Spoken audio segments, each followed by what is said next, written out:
ಎಲ್ಲ ಬದಲಾಗೋದಿಲ್ಲ. ಹಾಗಾದ್ರೆ ಮಾಡೋರು ಯಾರು ಒಂದು ಮತದಾರ ಅಂತ ಅದಕ್ಕೆ ಬೇರೆ ಉತ್ತರ ಇಲ್ಲ. ಮತದಾರ ಬದಲಾಗಬೇಕು, ಯೋಗ್ಯರ ತಾನ ಆಯ್ಕೆ ಮಾಡ್ಕೋಬೇಕು, ಯೋಗ್ಯರ ಆಯ್ಕೆ ಆರಿಸ್ತಂದು ಆ ಯೋಗ್ಯರ ಕೈಯಲ್ಲಿ ಸರ್ಕಾರ ಕೊಟ್ಟರೆ ಮಾತ್ರ ಬದಲಾದಿತ್ತು ಅನ್ನೋಂಥ ಒಂದೇ ಒಂದು ಹೋಪ್. ಯಾವುದೇ ಪವಾಡ ಆಗ್ಲಿಕ್ಕೆ ಸಾಧ್ಯ ಇಲ್ಲ ಈ ದೇಶದಲ್ಲಿ.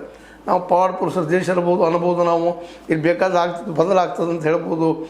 ಪಾಪ ತುಂಬಿತಪ್ಪ ಅಂದ್ರೆ ಕೊಡತಾನ ಅವ್ರು ಹೋಗ್ತದೆ ಅಂತ ಹೇಳ್ಬೋದು, ಏನೋ ಮಾತಾಡ್ಬೋದು. ನಾವು ಈಗಲಾದ್ರಿಗೆ ಏನೇನೋ ಮಾತಾಡ್ತಿರ್ತೀವಿ. ಆದರೆ ಇವತ್ತಿನ ಮತದಾರ ಎಚ್ಚರಗೊಂಡಪ್ಪ ಅಂತಂದ್ರೆ ಎಚ್ಚರಗೊಳ್ಳೇಬೇಕಂತ ಅನಿವಾರ್ಯತೆ ಅದ.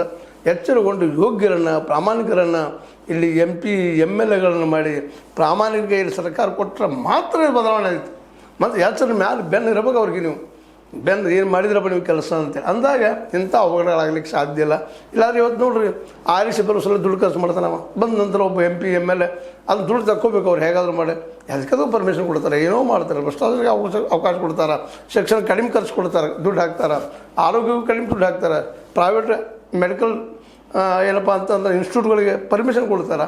ಅವ್ರು ಸಿಕ್ಕಾಪಟ್ಟೆ ಹರ್ಕೊಂಡು ಹೋಗ್ತಾರೆ ಜನರಿಂದ. ಶಿಕ್ಷಣ ಸಂಸ್ಥೆಯಲ್ಲೂ ಅದೇ ಪರಿಸ್ಥಿತಿ ಆಗ್ಯದ.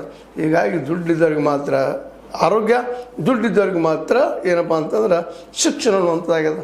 ಅಂಥ ಶಿಕ್ಷಣ ಪಡೆದಂಥ ಇವರು ಸಹಿತ ಅದಕ್ಕೆ ಬೆನ್ನತ್ತಾರೆ. ಹೀಗಾಗಿ ಇದೆಲ್ಲ ಕಾನೂನು ಆಗಲಿ ಮತ್ತೇನೋ ಆಗಲಿ ದುಡ್ಡಿಗೆ ಗಂಟಾಗಿ ಮಾರ್ಕೊಂಡು ಹೋಗೋದ್ರಿಂದಾಗಿ ಈ ಘಟನೆಗಳಾಗಿದ್ದಾವೆ. ಅದೇನೂ ಇರಲಿ, 15 ಜನ ಅಂತ ಸಜೀವವಾಗಿ ಸತ್ತು ಹೋಗಿದ್ದಾರೆ. ಮತ್ತು ಜಲ್ಲಿ ನಂತರ 2ನೇ ಘಟನೆ ಆಗಿದೆ. ಮತ್ತು ಈಗ ಮೇಲ್ಮೇಲೆ ಆಗ್ತಾನೆ ಇದ್ದಾವೆ. ಇವುಗಳೆಲ್ಲ ತಪ್ಪಿಸ್ಬೇಕಾಗಿದೆ. ಮೂರು ಎಲ್ಲದಪ್ಪ ಅಂತಂದರೆ ಮತದಾರನ ಕೈಯಲ್ಲಿ ಯೋಗ್ಯನ ಆಯ್ಕೆ ಮಾಡುವಂಥ ಒಂದು ಮನಸ್ಥಿತಿ ಅವ್ರಿಗೆ ಬೆಳಿಬೇಕಾಗಿದೆ. ಅದು ತಿಳ್ಕೊಬೇಕಾಗಿದೆ. ಇವತ್ತಿನ ಡೆವಲಪ್ಮೆಂಟ್ ಬಗ್ಗೆ ಅಭ್ಯಾಸ ಮಾಡಬೇಕಾಗಿದೆ ಈ ಮತದಾರ.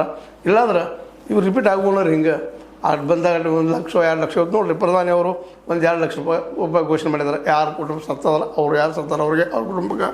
ಎರಡನೇದಾಗೆ ನಮ್ಮ ಯೋಗಿ ಆದಿತ್ಯನಾಥರು 5 ಲಕ್ಷ ಘೋಷಣೆ ಮಾಡಿದ್ದಾರೆ.